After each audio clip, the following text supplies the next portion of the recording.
Hello, BookTube. This is Alan. I decided to delete my last video for about sports books.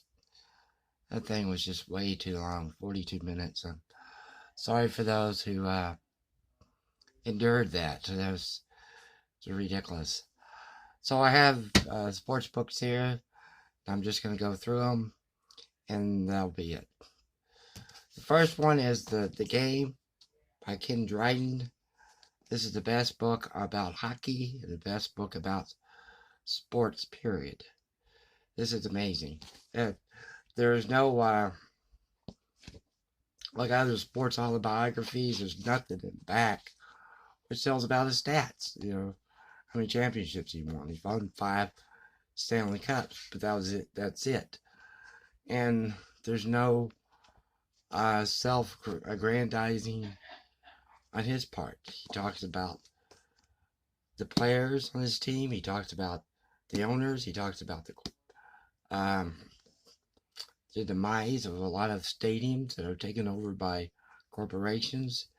In fact, I was at a bar and talking to a guy from New York and asked him the difference because they had just remodeled Yankee Stadium. I said, "What's the difference between the one they remodeled and the old one?" He said, "Corporation. The new one is just corporate."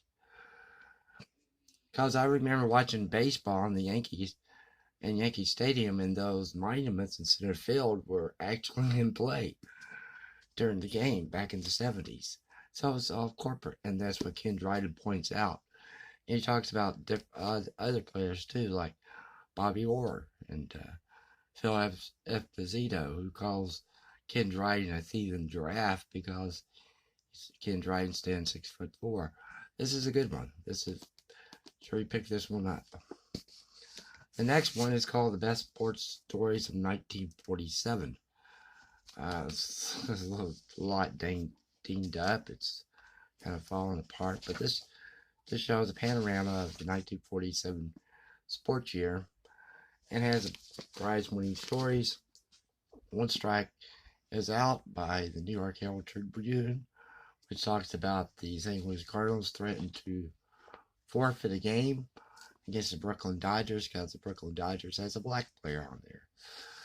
And it talks about the magazine story, the best news feature story, baseball, football, tennis, golf.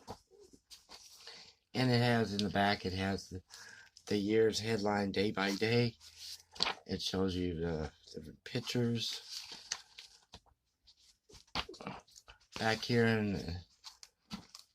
it's all black and white in 1947. And all the championships. So the best sports stories in 1947. This one is a classic. This is The Boys of Summer by Roger Kahn. Roger Kahn grew up in Brooklyn, where he says everybody on the boys' varsity baseball team in his prep school wanted to play for the Dodgers. And so he wrote this book about the Brooklyn Dodgers. From the very beginning all the way until 1955 when they won the World Series. And then he talks about the players afterwards, after they moved. So this has been called the best baseball book ever written. And what is interesting about this, Ebbets Field and Walter O'Malley, before they moved to Los Angeles in 1958, Walter O'Malley was asked by the Commissioner of Baseball to do something about his stadium, which was too big and not enough fans went there. So Walter O'Malley said, "Oh, yeah, well, I'm looking at a site to build a dome stadium." And the commissioner said, "No, no, no, no, no. We already have somebody looking at that, a real estate investor. Why don't you build it up in Queens?" And O'Malley said, "Well, we're Brooklyn's team." And so if we couldn't do anything about the getting a dome stadium built in Brooklyn, so he left for LA.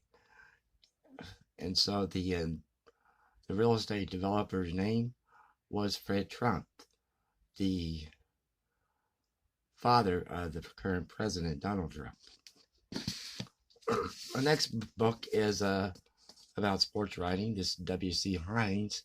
I believe I mentioned earlier book. W.C. Hines wrote for the New York Sun newspaper, wrote several articles, mostly on boxing. He wrote about the Dodgers, Pete Razor.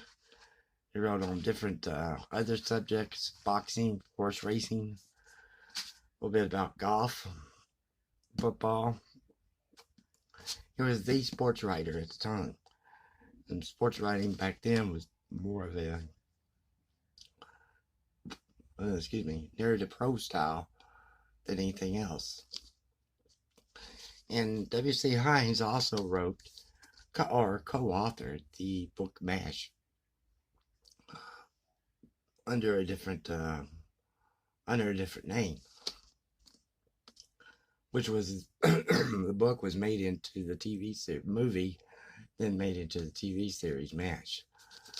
This is W.C. Hines. The next book is also about sports writing, but this one involves golf. This is Herbert Warren Wiend's Following Through. Herbert Warren Wiend wrote for the New Yorker magazine, and he also wrote for Sports Illustrated, a couple of articles. He also wrote a book about P.G. Woodhouse, and he wrote a book about Chris Evert, tennis player.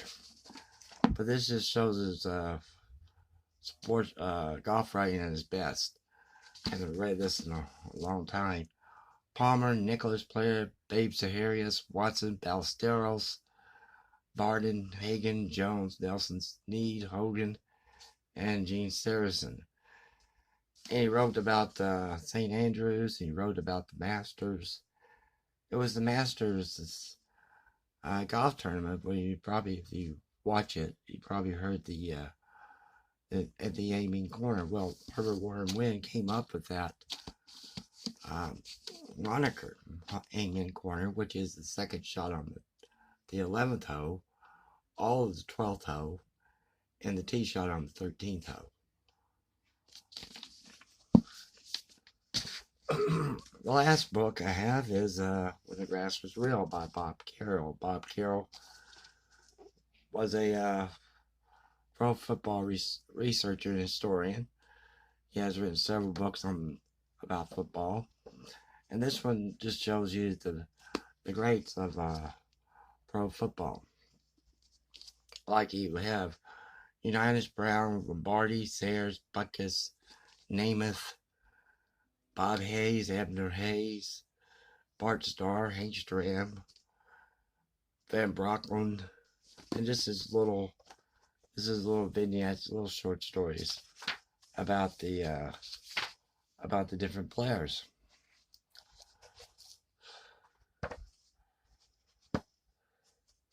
When the Grass Was Real. Well, this was a lot shorter than the last one. So I thank you for watching. Goodbye.